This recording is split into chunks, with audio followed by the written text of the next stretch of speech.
Now to breaking news and sticking with the topic of AI. President Trump just signed an executive order this morning centered on government access to advanced artificial intelligence. Let's get to CBS News correspondent Shanelle Kaul, who's following this for us. Shanelle, what exactly is this new order about?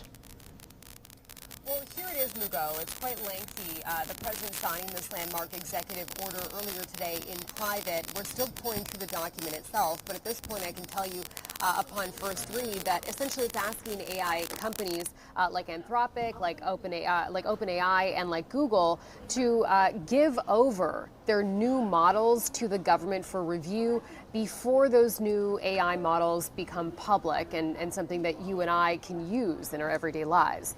The order says in part, quote, advanced AI capabilities make our nation stronger, but also introduce new national security considerations that require coordinated action across executive departments and agencies. It goes on to say the Trump administration will, quote, work closely with industry to ensure that the best and most secure technology is deployed rapidly to confront any and all threats to our country. So what does this mean, Mugo? Well, essentially here the government is asking those companies, Anthropic, OpenAI, and Google, for example, to voluntarily let the government review their new AI models up to 30 days before those models become public. Now, I do want to note that upon first read, it appears this is not a mandatory legal requirement that's going to be some kind of pre-licensing agreement. Instead, the government here is asking those companies to give over those models for review for safety reasons, it says, before they become public.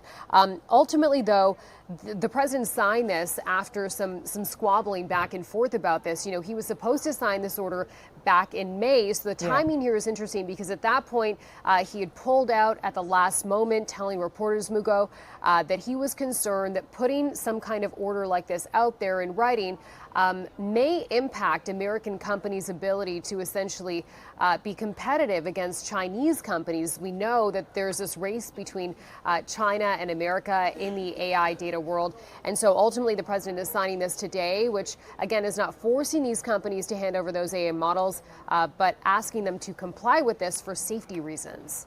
Okay, Shanelle Kaul in our newsroom in New York. Thank you so much.